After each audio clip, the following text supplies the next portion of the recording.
All right, so ready to get our minds bent a little bit today. We're going deep on conversational hypnosis. Ooh. Okay. But forget the cheesy stage show stuff, right? We're talking about the subtle, real deal techniques, the advanced stuff. Right, because most people, they hear hypnosis and it's all like swinging watches and you are getting sleepy. Exactly, not exactly everyday stuff. What we want to know is, how does this actually work in the real world? We're lucky enough to be digging into some training material from Virginie. She's like the expert on this advanced conversational hypnosis. And for good reason, what I've seen of her work is pretty mind-blowing. It really turns the traditional ideas on their head. Okay, so before we get too far, let's lay some groundwork. In plain English, what is conversational hypnosis and how is Imer's approach different? So imagine, like, the classic image of hypnosis, right? Someone's up on stage, they're following a script. The goal is to kind of hack into the listener's subconscious, but it can be really obvious and sometimes even manipulative. Yeah, not exactly subtle. Not at all. I'm here saying that's not how it has to be. Got it. So less you will obey and more. But what? What are we actually talking about here? Think less about techniques, more about connection. Imir argues that traditional conversational hypnosis, while it can be effective, it often relies on these rigid, almost robotic approaches. Okay, I'm picturing someone with a giant metaphorical crowbar trying to pry open the subconscious. Subtlety isn't exactly their strong suit. Right. And when you're that direct, it can create resistance in the listener, make them feel like they're being controlled, and nobody wants to feel that way. No, thank you. So how does traditional conversational hypnosis actually work? What are these techniques that Imir is moving away from? Well, you've got things like the Milton Model, named after Milton Erickson, a famous hypnotherapist. He uses ambiguity, metaphors, carefully worded questions to kind of bypass critical thinking and speak directly to the subconscious. Okay, so instead of saying relax, they might say something like, and when do you think you'll start to feel your shoulders loosen up? Exactly. Or they might use metaphors to get their message across. It's like speaking in code almost. Interesting. And that works. It can. But again, you run the risk of sounding formulaic or manipulative, which can totally backfire. Yeah. And then there's the phrase machine technique. The what? Phrase machine, yeah, it's exactly what it sounds like. Using repetitive phrases to induce a trance-like state.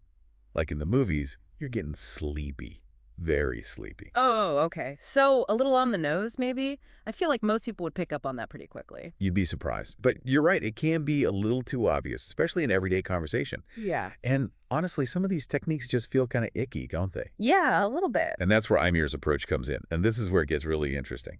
Okay, so how does advanced conversational hypnosis do things differently? How do we get beyond these scripted techniques and into something that feels more natural, more effective? Well, Imir believes that the real power is in stripping away those pre-programmed techniques and tapping into something far more organic, far more natural, authentic human connection. Wait, are you saying that genuine human connection is the key to this whole advanced conversational hypnosis thing?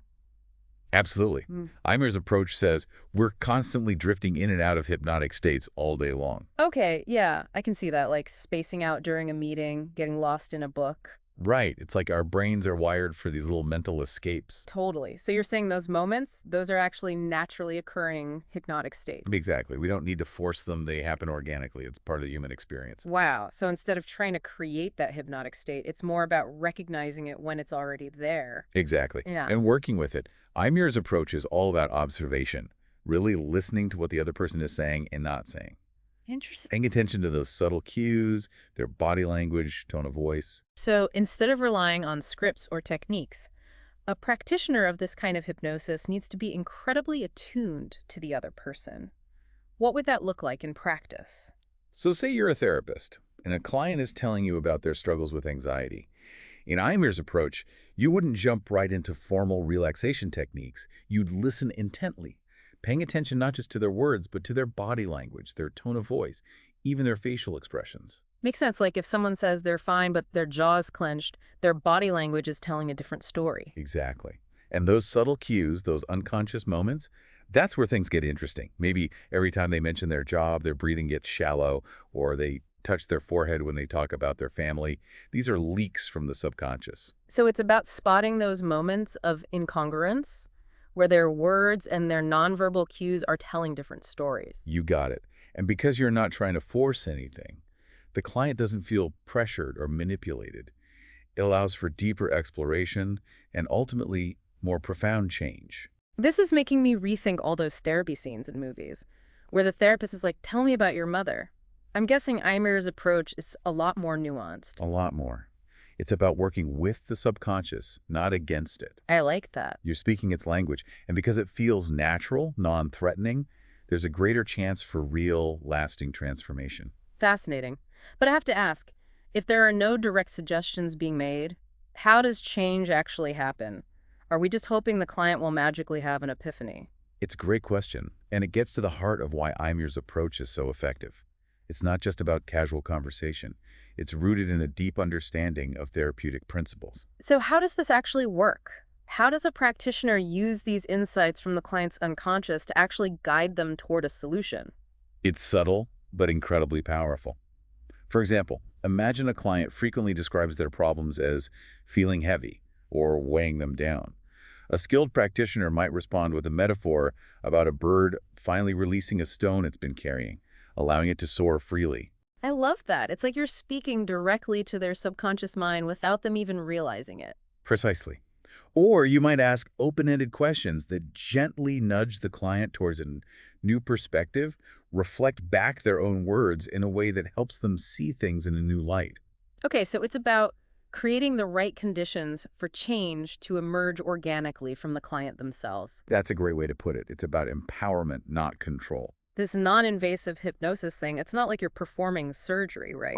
Well, in a way, it is a bit like surgery, but on a mental and emotional level. Okay. And just like a skilled surgeon, a practitioner of advanced conversational hypnosis understands that less is often more.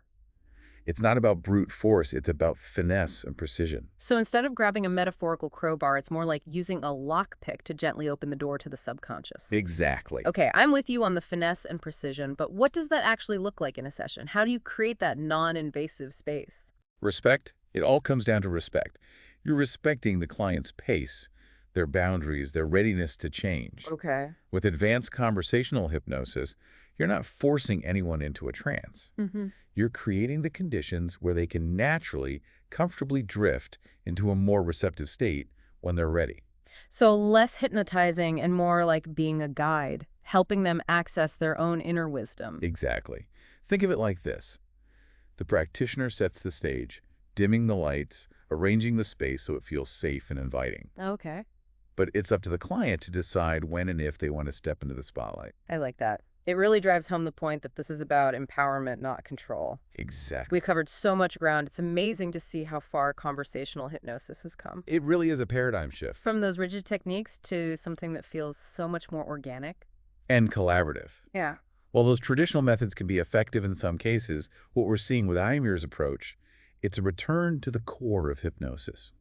Connecting with the subconscious in a way that feels natural, yes, and aligned with our everyday experience. It makes you wonder how much of this subtle influence is happening around us all the time. Oh, it's everywhere. Think about that friend who can walk into a room and everyone gravitates to them. Or that colleague who can just diffuse a tense situation. Are they consciously using advanced conversational hypnosis? Maybe not. But they've definitely tapped into that power of subtle unconscious influence. We all have that potential to connect on a deeper level. We absolutely do. It's hardwired. But like any skill, it takes practice, awareness, a willingness to truly listen and observe. This has been mind-blowing. I feel like you've opened up a whole new world of communication. I'm glad to hear that. It makes you realize how much is going on beneath the surface. It really does. So to everyone listening, here's a little challenge. Pay attention to your conversations today, to the subtle cues, the unspoken messages. You might be surprised by what you discover. Absolutely. This has been an incredible exploration into the world of advanced conversational hypnosis. Until next time, keep exploring, keep questioning, and keep those minds open.